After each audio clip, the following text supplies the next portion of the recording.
Hello, this is Mario Nama here to announce the exciting new Mario Media store on the website mariomedia.com, where you can pick up some awesome branded merchandise including t-shirts and more to come, as well as some Kindle books I've published. And if you like the content of this video and channel, be sure to subscribe and follow me on Twitter and Facebook.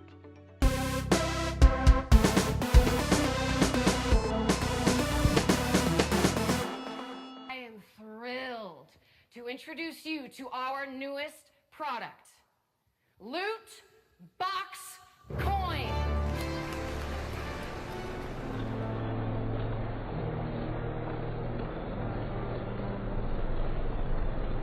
Hello everyone, this is Mario Nama and welcome back to another episode of TidBits. And this time people have surely been looting my home. I need more! I tried to keep them away like those AAA developers. Oh, that reminds me.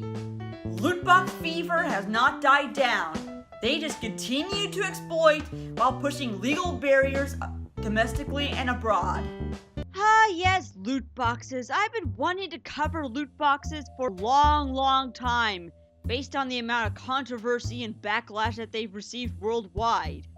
Well, the history of loot boxes dated back ever since in-app purchases became all the rage in social media games like Farmville and all that crap.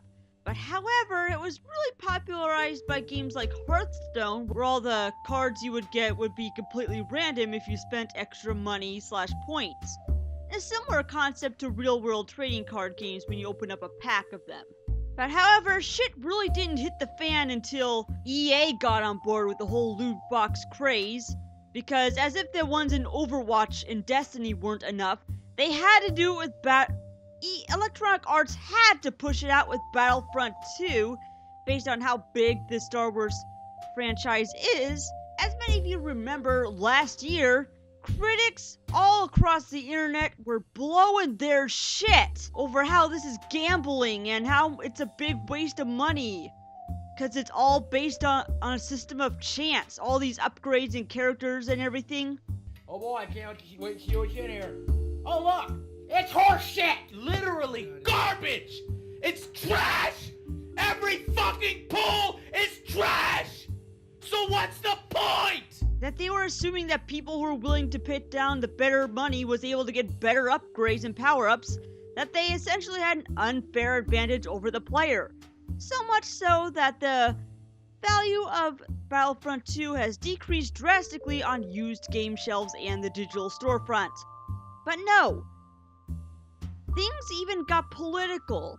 I mean, there's some legislation at the state and federal level on whether loot box and gaming should be regulated in the same manner as gambling. In fact, even Belgium actually considers loot boxes gambling, and they have officially passed a law banning the practice. Well, at least in games marketed to children, since they're stealing their parents' credit card and racking up the bills. And what did Electronic Arts do in response to all the negative press loot boxes were doing? They gave a half-assed presentation at E3, continuing to add more stuff to loot boxes and DLC, and of course, they're donating to charity. No, I'm serious. I caught that shit on live stream. Millions of you out there participated in 9 in-game challenges in our games, logging millions of hours in support of Play to Give. And to celebrate that, we contributed a total of $1 million to 3 charities that share our vision for a more inclusive world. Now, there's actually the whole controversy of whether Battlefield 5 will actually include loot boxes or not, but I'll just have to wait for it to see what happens. And judging by that, I'm not having high expectations for that game.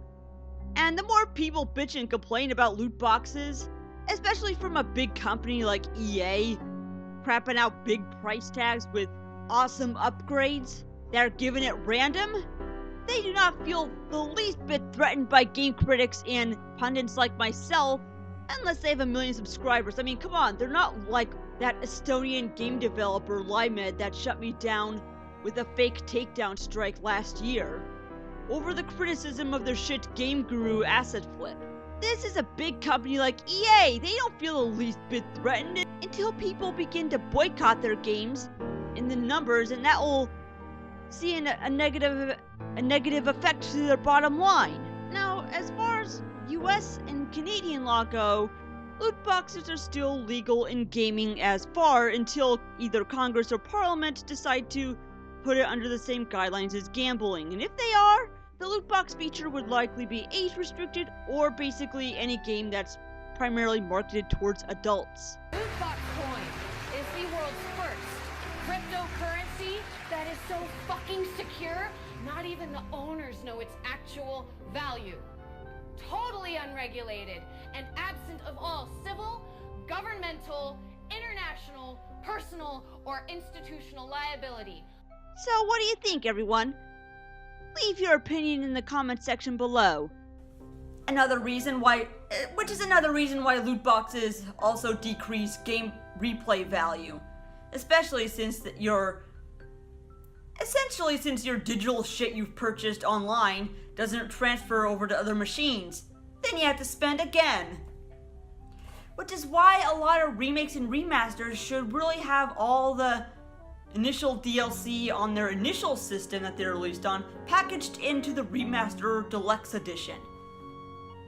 And that's a whole other story I can get to right now.